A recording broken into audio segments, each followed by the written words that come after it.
तो अब हम लोग को रोजगार ऐसे नहीं मिलेगा, हम लोग को लूटना पड़ेगा, छीनना पड़ेगा, लड़ना पड़ेगा, तभी मिलेगा। चुपचाप बैठे रहने से बिल्कुल नहीं रोजगार मिलेगा। तो मोदी सरकार क्या रोजगार दे पाई 10 साल में? मोदी तो बहुत दूर बैठी है दिल्ली। पहले आप यहाँ हेमंत जी को देख लीजिए, जो कि चुनाव में आने से पहले बोलती थी कि 5 लाख में नौकरी दूंगा। अगर नौकरी नहीं दे पाया तो मैं बेरोजगारी भत्ता दूंगा। ना ही वो नौकरी दे पाए और ना ही वो बेरोजगारी भत्ता दे पाया, और वो खुद ही उठ के चले गए। तो उसमें क्या बोलिए। जब टिकट देने की बात आई तो हमारे टाइगर ने सर हर एक जाति को लेकर चला। आप देखिए कि 1 लाख को धनबाद से दिए, यहाँ पे संजय मेहता को दिए, तो वो हर एक जाति समुदाय को पकड़कर चल रहे हैं। जेपीएससी छोड़ के इधर राजनीति में आने का? देखिए, सबसे पहले तो मैं खुद मतलब झारखंड की जो सिस्टम में जो चल रहे हैं, जो मतलब स्टूडेंट के साथ जो अन्याय किया जा रहा है, उसकी भुक्तभोगी मैं खुद रही हूँ। 1 बार नहीं, 2 बार नहीं, 3 बार रही हूँ। तो मैं जेपीएससी की ही मेन स्टूडेंट हूँ और 1 बार जेएसएससी भी दी हूँ। लेकिन आप सुनते होंगे कि कोई भी एग्ज़ाम आप दीजिए और घर नहीं आइए कि पता चलता है कि क्वेश्चन लीक। कि लोग अगर अपने माइंडसेट से ये चीज़ उतार दें कि हमें परिवारवाद को ख़त्म करना है, तो जरूर जेबीकेसीएस को हम मूव करेंगे, क्योंकि जेबीकेसीएस ही एक ऐसा प्लेटफॉर्म है जो सभी जाति, सभी समुदाय को एक मौका दे रही है। आपको अपने आप को मतलब क्या बोल सकते हैं, प्रूव करने का एक मौका दे रही है कि आप पॉलिटिक्स में अगर आप पे है वो चीज़ एकदम, तो आप पॉलिटिक्स में आइए, आपको हम मौका दे रहे हैं। टाइगर ने बोला है जिसमें वो इस चैनल में मैं भारती जी के स्वागत करता हूं, और ये रामगढ़ के प्रसिद्ध जानकार जेबीकेसीएस के सक्रिय सदस्य में एक है। इनके यहाँ हम लोग मिलने आए हैं। ये हजारीबाग संसदीय क्षेत्र का चुनाव बीत चुका है 20 मई को, तो थोड़ा जानना चाहते हैं कि इधर का क्या हाल है और कैसा चल रहा है, और भारती जी बताएंगे कि इधर की पब्लिक का क्या रुझान था। और सुनने में आया है कि अपने जो शेरो शहंशाह बादशाह भी इधर ही हैं। थोड़ा ही भारती जी से ही मैं रूबरू होता हूँ। भारती जी, जोहार आपको। सबसे पहले स्वागत है आपका रामगढ़ में। धन्यवाद। तो कैसा माहौल इधर रहा चुनाव का? देखिए, लोकसभा चुनाव में यहाँ पे जो जेबीकेसीएस का माहौल बिल्कुल नया था। जैसा कि हम लोग की पार्टी ही नहीं है तो ऑब्वियसली माहौल तो नया ही रहेगा। और जितना माहौल मतलब यहाँ पे नहीं था, लेकिन हम लोगों ने माहौल को बना दिया, अपनी ओर बना दिया, और हमें उम्मीद से कहीं ज़्यादा ही वोट मिला है। संजय मेहता जी का अभी जो आएगा आंकड़ा आप देख सकते हैं कि मुझे लगता है कि वो जीत रहे हैं आसानी से इस लोकसभा सीट को। और मतलब नए चेहरा होते हुए भी यहाँ के उम्मीदवार जो है आपके जेपी पटेल और बीजेपी के जो उम्मीदवार है उसको बहुत ही कड़ी टक्कर दे रहे हैं।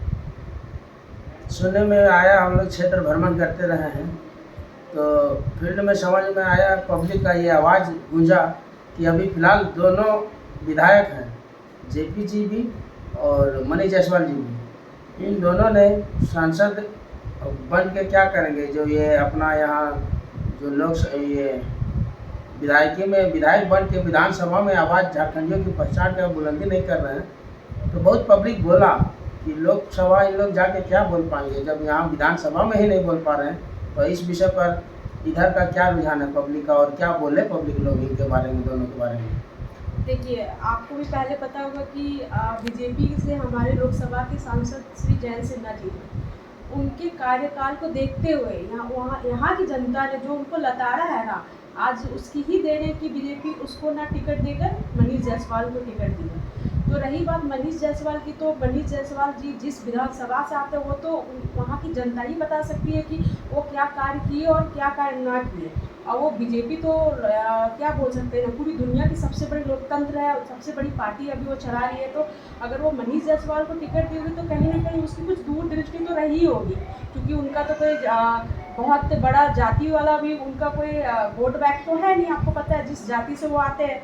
तो अब तो वो बीजेपी ही जाने और नरेंद्र मोदी ही जाने कि वो आखिर क्या सोचकर उनको हजारीबाग की लोकसभा सीट को दी है। और जिस तरीके से अगर देखा जाए एक नज़रिए से तो यही लग रहा है कि मतलब कि बीजेपी के सीट को मनीष जायसवाल जी खरीद लिए और वो इस सीट से खड़े हुए हैं। तो जो यहाँ उनकी जो मुद्दे होंगे, उनके जो विधानसभा के जो मुद्दे थे, अगर वो नहीं उठा पाए तो जाहिर सी बात है कि वहाँ की जनता उनको लताड़ेगी और वो सीधा धरातल पर गिरेंगे। वो तो वक्त बताएगा 4 जून को कि क्या है और क्या नहीं रिजल्ट आएगा। सो कहीं ना कहीं लोकतंत्र में धन बल ज़्यादा हावी हो चुका है। जहाँ तक हम लोग फील्ड में घूमे देख रहे हैं, सब धन बल और ये अपने जो टाइगर जयराम जी हैं, इनका जन बल है।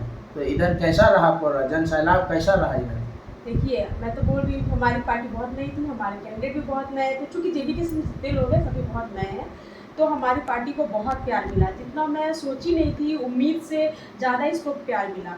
आप शुरू से देख रहे होंगे कि जेबी केसेस को एक जाति का टैग लगता रहा है कि ये कुर्मी जाति है, कुर्मी बेस्ड है, चूँकि जयराम महतो जी कुर्मी जाति से आते हैं। अब मैं बोल सकती हूँ कि ये एरिया भी बहुत कुर्मी मतलब बहुल क्षेत्र है, तो ये टैग उन पे लगता रहा है। लेकिन जो अभी फ़िलहाल लोकसभा का जब टिकट देने की बात आई, तो हमारे टाइगर ने हर एक जाति को लेकर चला। आप देख लिए कि 1 लाख को धनबाद से दिए, यहाँ पे संजय मेहता को दिए, तो वो हर एक जाति समुदाय को पकड़ कर चल रहे हैं, ताकि वो टैग भी हट जाए। और जो हमारी पार्टी के जो नीति नियम है कि सबको लेकर चलना है, तो वो चीज़ को वो दिखा भी दिया लोकसभा में कि हम किसी एक जाति समुदाय के प्रति उत्तरदायी नहीं है, हम हर एक जातीय समुदाय को अपने साथ लेकर चलने वाली हमारी पार्टी आई है। तो इसलिए ये कह सकते हैं कि संजय मेहता जी को जो टिकट यहाँ से मिला बहुत सही मिला, क्योंकि अभी जो रुझान आप देख रहे होंगे, आप पूरे हजारीबाग लोकसभा में कहीं भी चले जाइए, 5 विधानसभा में,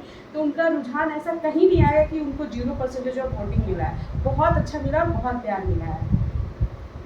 पब्लिक का कहना है कि रामगढ़ विधानसभा, मांडू विधानसभा और बड़कागांव विधानसभा में तो अपना संजय मेहता जी को बहुत दमदार वोट मिला है। क्या कमी रह गया कि 2 विधानसभा उधर बड़े और हजारीबाग सदर में कम लोग रुझान दिया है? देखिए, हमारी पार्टी तो बहुत नई थी ना, और हमारा जितना मतलब हम लोग की दूरदृष्टि थी, हमें लग रहा था कि शायद विधानसभा पहले हो जाए, लेकिन चूंकि लोकसभा पहले हो गई तो हम लोग उसके लिए बहुत अच्छे से प्रिपेयर नहीं थे। लेकिन अब वो कहते हैं ना कि सामने अब आ गई तो हम पीछे हटने वालों में से भी नहीं थे। हमारी तैयारी इतनी भी बुरी नहीं थी कि हम नहीं लड़ सकते थे, तो जंग में डटे रहने के लिए, अपने आप को साबित करने के लिए हमें लोकसभा लड़ना पड़ा। और एरिया चूँकि हजारीबाग लोकसभा का काफ़ी बड़ा है, तो समय की वजह से वो मतलब पूरे तरीके से बोल सकते हैं ना, दौरा अपना कंप्लीट नहीं कर पाए, जिसके कारण थोड़ी सी लोगों में उनकी तक पहुंच दूर हो गई, और इस वजह से बस वोटिंग नहीं हुई। अदरवाइज जो भी नए लोग हैं जो जान रहे कि जेबी केसेस क्या है, जयराम महतो की विचारधारा क्या, आज देखिए जहाँ पे मतलब बोल सकते हैं अच्छे से नेटवर्क नहीं पकड़ती, वहाँ भी बच्चे और सभी जयराम महतो का भाषण सुनते हैं और उसके प्रति अपना प्यार लुटाते हैं कि नहीं, हम लोग इस बार उसको ही सपोर्ट करेंगे। भले आज तक जयराम महतो कभी वो लाइव देखे ना देखे, वो मैटर नहीं कर रहा, लेकिन उनकी विचार उनके कानों तक पहुँच रही है, यही बहुत मैटर कर रहा है। और उसकी वजह से लोग सामने वालों को नहीं देख रहे कि कौन कैंडिडेट है नहीं है, कौन जाति से बिलोंग कर रहा है, कौन समुदाय से, वो बिल्कुल ही मैटर नहीं करता, लेकिन बस जयराम महतो के नाम से लोग उमड़ पड़ रहे हैं। तो यहाँ पे भी मतलब लोगों का बहुत अच्छा रुझान रहा, क्योंकि हम लोग के पास समय कम था, बस इस वजह से लोगों तक, उनकी एक लोग तक पहुँच नहीं बन पाई। ये बहुत ही अच्छी जानकारी दी है, और 2-4 सवाल और मैं इनसे लेना चाहता हूँ, काहे कि ये बहुत कर्मठ कार्यकर्ता हैं। जहाँ जहाँ सभा होता है इनकी मौजूदगी वहाँ रहता है, और ऐसे। और सबसे बड़ी बात मैं बता दूँ इनके बारे में, इन्होंने जेपीएससी क्वालिफाई किया है, तो थोड़ा मैं उधर ले चलता हूँ इंटरव्यू को। आपको क्या ज़रूरत पड़ा है उधर जेपीएससी छोड़ के इधर राजनीति में आने का? देखिए, सबसे पहले तो मैं खुद मतलब झारखंड की जो सिस्टम में जो चल रहे हैं, जो मतलब स्टूडेंट के साथ जो अन्याय किया जा रहा है, उसकी भुक्तभोगी मैं खुद रही हूँ। 1 बार नहीं, 2 बार नहीं, 3 बार नहीं। तो मैं जेपीएससी की ही मेन स्टूडेंट हूँ, और 1 बार जेएसएससी भी दी हूँ। लेकिन आप सुनते होंगे कि कोई भी एग्ज़ाम आप दीजिए और घर नहीं आइए कि पता चलता है कि क्वेश्चन लीक हो गया। ऐसा क्यों होता, मुझे समझ में नहीं आता। अभी तो वोटिंग हुआ, इतना मतलब लोकसभा में हुआ, अभी तो कहीं से सुनने नहीं आया कि लोकसभा का वोटिंग फिर से वहाँ पे होगा। लेकिन स्टूडेंट एग्ज़ाम लिख के नहीं घर पहुँचता है कि क्वेश्चन पेपर लीक हो जाता है। तो ये कहीं ना कहीं सरकार की नाकामी में बहुत ही बड़ा एक क्या बोल सकते हैं, आप जोड़ सकते हैं कि स्टूडेंट के प्रति कितने संवेदनशील होते हैं कि एक मतलब एग्ज़ाम सही तरीके से वे 10 साल में कंडक्ट नहीं करवा पाते हैं। तो देखिए, ये सब देखते हुए मुझे लगा कि शायद अब पॉलिटिक्स में आने से ही, अगर हम जैसे पढ़े लिखे लोग पॉलिटिक्स में आएंगे तभी कुछ चेंजेस हो पाएगा। क्योंकि अगर आज आप देखें तो पूरा तंत्र बाहरियों से भरा पड़ा है, तो बाहरी लोग हम लोग के बारे में क्यों सोचेगा। उनको जिनको अंदर डालना है वो सीधा उठाते हैं, अंदर ले जाके बैठा देते हैं। उनके बच्चे, उनके रिलेटिव, उनके जो भी होते हैं, भाई जो भी होते हैं, उनको एग्ज़ाम नहीं पास करना पड़ता, वो सीधा उठा के और बैठा देते हैं। बस तो हम झारखंड वासी जाते हैं ना कि हमको कैसे वहाँ तक पहुँचना है। तो हम कहीं न कहीं हमारी लड़ाई की शुरुआत ही एग्ज़ाम से हुई है और इस वजह से मैं उधर से तंग आकर और पॉलिटिक्स में मूव की हूँ कि शायद सिस्टम में आने का अगर वो तरीका नहीं सही है तो इस तरीके से जाकर मैं कुछ सुधार कर सकती हूँ। ये बहुत अच्छी बात बोली है आपने। शिक्षित युवाओं को रोज ये राजनीति की ओर मूव कर रहे हैं और आपके माध्यम से जितने भी लोग देखते होंगे जवाहर मांडू को, सभी पढ़े लिखे लोग इनकी भावना से मैंने अवगत होंगे और इनकी भावना को वॉच करेंगे और देखेंगे कि भारती जी ने क्या बोला है। और नेक्स्ट आपकी टारगेट क्या है? नेक्स्ट विधानसभा में जो है अभी नेक्स्ट टाइगर जयराम जी का 81 विधानसभा में क्या ये प्रत्याशी देंगे? देखिए अभी तो कुछ कह नहीं सकते क्योंकि ये मैं सिर्फ अकेले डिसाइड नहीं करूँगी और ना ही अकेले टाइगर डिसाइड करेंगे, ये तो पूरी टीम, सेंट्रल की टीम, जिला की टीम मिलकर डिसाइड करेगी। तो चूँकि हमारे पास समय तो कम है क्योंकि 4 महीने का ऑलमोस्ट समय बचा हुआ है अगर देखा जाए विधानसभा के लिए तो 81 पे तो नहीं मुझे लगता है, मेरी जितनी मतलब एक एक्सपीरियंस रही है 81 पे तो नहीं, लेकिन हाँ 40+ पे तो कैंडिडेट उतारनी चाहिए। ये इनका कहना है 40+ कैंडिडेट उतारना चाहिए, लेकिन पब्लिक का डिमांड है, पब्लिक चाह रहे हैं, हम लोग फील्ड में घूम रहे हैं, पब्लिक लोग की ये रुझान है कि टाइगर को 81 विधानसभा से चुनाव में कैंडिडेट देना चाहिए। और जीत हार तो जनता का है, जनता जनार्दन है, वो भगवान की तरह काम करती है। चुनाव में जनता ही किसी को राजा बनाते हैं और किसी को राजा से नीचे फर्श में पटका देते हैं। ये लोकतंत्र का खूबसूरती है। इसलिए मैं तो चाहूँगा कि आप लोग सब संगठित होकर टीम का गठन करें और बढ़िया बेहतरीन 81 विधानसभा में आप लोग का डिमांड है रोजगार का भी। अच्छा, तो एक सवाल और, रोजगार के मुद्दे में क्या बोलते हैं मोदी सरकार के बारे में? तो मोदी सरकार क्या रोजगार दे पाई 10 साल में? मोदी तो बहुत दूर बैठी है दिल्ली। पहले आप यहाँ हेमंत जी को देख लीजिए जो कि चुनाव में आने से पहले बोलती थी कि 5 लाख में नौकरी दूंगा, अगर नौकरी नहीं दे पाया तो मैं बेरोजगारी भत्ता दूंगा। ना ही वो नौकरी दे पाए और ना ही वो बेरोजगारी भत्ता दे पाया और वो खुद ही उठ के चले गए। तो उसमें क्या बोलिएगा? अपने घर को पहले देखो तब तो पड़ोसी को बोलूँगी। इनका कहना है दोनों सरकार नाकाम निकले।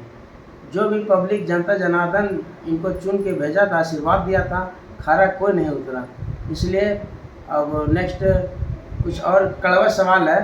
अपना रामगढ़ क्षेत्र में ये बहुत सारा इंडस्ट्रीज है और बहुत सारे इधर जितना भी सब उसमें रोज़गार जो है, रोज़गार का मुद्दा है, इसमें मेजॉरिटी ऑफ पीपल सब बाहर के लोग आते हैं। तो क्या हमारे लोग ये काबिल भी नहीं है कि वहाँ जो जिस लायक है उस लायक जॉब कर सकें? इस पर आपका क्या विचार है?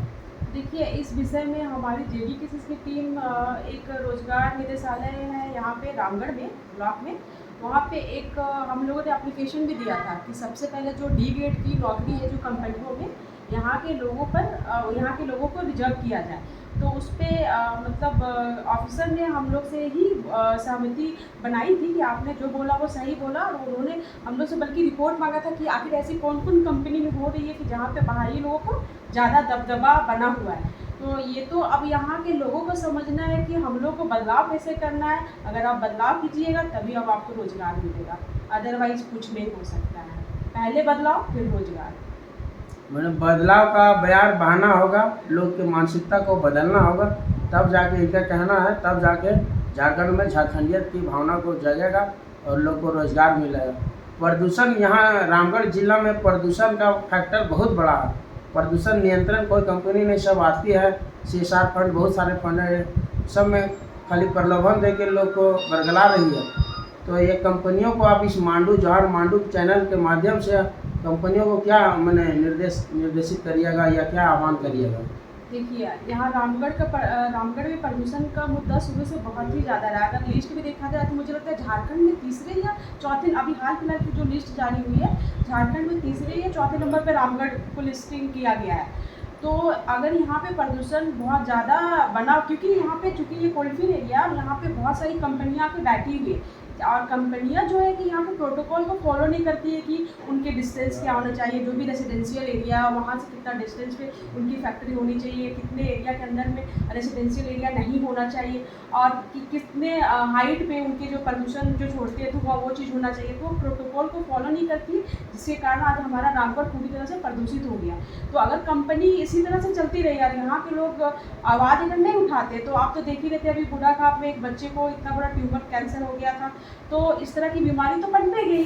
लेकिन मैं कंपनियों को यही बोलना चाहती हूँ कि अगर आप कंपनी चलाते हैं तो कुछ प्रोटोकॉल को भी फॉलो कीजिए, क्योंकि आपको रहना भी यही है, लोगों को जीना भी यही है, रोजगार भी यही करना है, रोजी रोटी के साथ लोगों को जीना भी यही है। तो आप ठीक है, आप लोगों को रोजगार दे रहे हैं, लेकिन आप कुछ प्रोटोकॉल को फॉलो कीजिए, नहीं तो फिर तो बहुत ही उग्र आंदोलन होगा। इनका कहना है लोगों को रोजगार दिया जाए और प्रोटोकॉल का फॉलो किया जाए, नहीं तो उस पर उग्र आंदोलन का कार्रवाई इन लोगों ने अपना रणनीति तैयार करना है। अच्छा, यहाँ पे बहुत सारे ऑल इंडिया का कंपनी का सब्सिडी चल रहा है, वहाँ मैक्सिमम लोग कॉन्ट्रैक्ट बाहर के लोग ले रहे हैं, और उसमें सभी लोग अपना झारखंड, यहाँ रामगढ़ जिला के बहुत सारे लोग डिप्लोमाधारी हैं, बीटेकधारी हैं, उन लोग दर दर भटक रहे हैं और बाहर से कहाँ से उठ के आ जा रहे हैं, उन लोग कैसे, मैंने आप लोग इस पर कुछ पहल कर रहे हैं या नहीं कर रहे हैं? देखिए, इस पे तो अभी मुझे कोई विशेष जानकारी नहीं है कि पहल, लेकिन मैं बोली ना कि इस पे पूरा ध्यान रखा जा रहा है जेपीसीसी की टीम की से कि जो यहाँ पे कंपनियाँ स्थापित है पहले यहाँ के लोगों को रोजगार मिले, क्योंकि यहाँ पे पढ़े लिखे लोगों की बिल्कुल कमी नहीं, लेकिन यहाँ के लोगों में आत्मविश्वास की बहुत कमी है। तो अब हम लोग को रोजगार ऐसे नहीं मिलेगा, हम लोग को लूटना पड़ेगा, छीनना पड़ेगा, लड़ना पड़ेगा, तभी मिलेगा। चुपचाप बैठे रहने से बिल्कुल नहीं रोजगार मिलेगा। और आप जैसे मीडिया बंधु से मैं तो हमेशा रिक्वेस्ट करूँगी कि इसको आप पूरा मतलब अपनी इलेक्ट्रॉनिक मीडिया के माध्यम से पूरी आवाज़ को बुलंद कीजिए, इसको आप पूरा जोर से उठाइए, बिल्कुल मत डरिए। तभी जब तक, क्योंकि आज हर एक लोगों के हाथ में मोबाइल है, तो अगर आप लोग आवाज़ को बुलंद कीजिएगा तो सबके पास आवाज़ अच्छे से पहुंच जाएगी, और तभी लोगों में जागरूकता बैठेगी कि अरे हाँ, यहाँ पे ये हो रहा है, हमें इसके खिलाफ आवाज़ उठाना है, तभी एकजुट हो पाएगी। तो आप लोग भी इसमें सहयोग कीजिए, बाकी तो हम लोग लड़ने के लिए तैयार है। झारखंड के नवयुवक को मैं भी बोलूँगी कि आप लोग लड़िए, तब यहाँ पे कुछ होगा। बहुत अच्छा बात बोले हैं आपने, सबको को साथ चल के लड़ना होगा, तब जाके हैं यहाँ के दशा दिशा बदलेगा झारखंड में। अपना जो झारखंड में एग्ज़ाम, जैसे आप जेपीएससी का बोले, हमने सुना है एक और एग्ज़ाम है जेएसएससी के माध्यम से जो लेता है झारखंड सीजीएल, और 2015 में कंडक्ट हुआ था, फिर 19 में, फिर 23 में। क्या हाल है उसका, कैसे मैंने क्या स्थिति है? दोनों सरकार बीते उसमें, रघुवर जी भी रहे 5 साल कार्यकाल पूर्ण किए, और इनका भी कार्यकाल अभी पूर्ण होने वाला है, और दोनों फेलियर है। इस पर आपका क्या विचार है? देखिए, ये जो जेएसएससी सीजीएल हुई थी 2015 में हुई थी पहली बार, वहाँ पे एग्ज़ाम होने के बाद इस एग्ज़ाम को कैंसिल किया गया, क्योंकि ये वहाँ मतलब पता चला कि कुछ गलत नीति नियम के तहत वो एग्ज़ाम को कंडक्ट कराया गया था, जिसके कारण वो एग्ज़ाम खत्म हो गया। जाहिर सी बात है, जब आप इस एक एग्ज़ाम को बिना किसी नीति नियम के तहत लेते हैं और फिर उसको कैंसिल करवाते हैं, तो आप में इतनी शर्म होनी चाहिए और आप में इतनी बुद्धिमत्ता होनी चाहिए कि अगर हम एग्ज़ाम फिर से कंडक्ट करवा रहे हैं तो एक सही नीति नियम के तहत कंडक्ट करवाएं, क्योंकि आप स्टूडेंट का फ्यूचर बर्बाद कर रहे हैं। आप जानबूझकर बिना नीति नियम तय किए हुए 2023 में फिर से एग्ज़ाम लेते हैं और फिर से उसको कैंसिल करवाते हैं, तो आपसे ज़्यादा बेशर्म कौन होगा बताइए?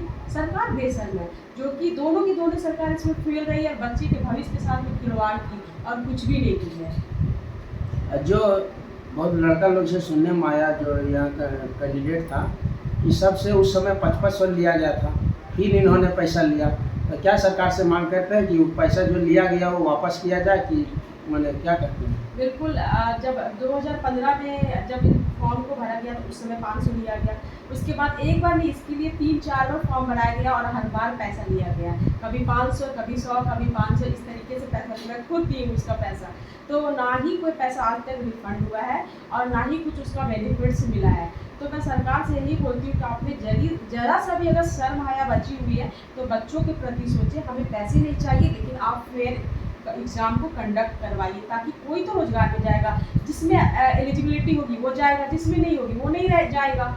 लेकिन आप फेयर एग्ज़ाम कंडक्ट करवाइए। आप थोड़ा समय लिए ठीक है, लेकिन आप एग्ज़ाम सही तरीके से कंडक्ट कराइए। 10 ही लोग जाए, लेकिन सही तरीके से जाए, किसी के साथ कोई गद्दारी ना हो। इनका कहना है जो टैलेंटेड है उनको नौकरी मिलना चाहिए, जो अनटैलेंटेड है उनको नौकरी नहीं मिलना चाहिए। सही बात बोल रही है इन्होंने, जो जिस चीज़ के लिए डिजर्व करता है वो चीज़ मिलना चाहिए। भारती जी का कहना है शिक्षित योग्य है और जेपीएससी में 2 बार मेंस क्वालिफाई किए हैं और इनका दुख दर्द है ये चीज़। अच्छा, आप लोग का रणनीति क्या है? अभी 1 तारीख को और आप लोग का दुमका विधानसभा में दुमका लोकसभा क्षेत्र में बाकी है, तो वहाँ क्या बेबी लता टुडू को आप लोग क्या मैसेज वहाँ जा रहे हैं, आप लोग मदद कर रहे हैं उनको? जी, बेबी लता टुडू जी भी नहीं है हमारी पार्टी में, तो वो काफ़ी नहीं है अभी, तो वो वहाँ से लड़ रही है, उनको हम पूरा समर्थन कर रहे हैं। थोड़ी दूरी होने के कारण हो सकता है कि हमारी सभी टीम वहाँ नहीं पहुँच पाए, लेकिन इलेक्ट्रॉनिक मीडिया के माध्यम से जैसे भी होगा हम लोग उनके फेवर में मैसेज करेंगे लोगों को, और दुमका लोकसभा तक जहाँ तक हमारी पहुँच हो सकेगी लोगों से अपील करेंगे कि उनको आप वोट करें। राजनीति में परिवारवाद हावी हो गया, चाहे वो बीजेपी में हो, चाहे जेएमएम हो, कांग्रेस हो, कहीं भी। इसको जेबी केसेस में किस तरह टक्कर दे रहा है? देखिए, मैं तो पहले ही बोल चुकी हूँ कि जेबी केसेस पे जो टैग लगा हुआ था कि एक जाति एक समुदाय को लेकर चल रहा है, उसमें लोकसभा ने टाइगर ने सबको जोरदार थप्पड़ दिया है कि आप देख सकते हो कोई बिल्कुल सिर्फ एक जाति को टिकट तो मिला नहीं, यहाँ पे मुस्लिम को भी मिला है, हिंदू को भी मिला है, कुर्मी को भी मिला है, कोयरी को भी मिला है।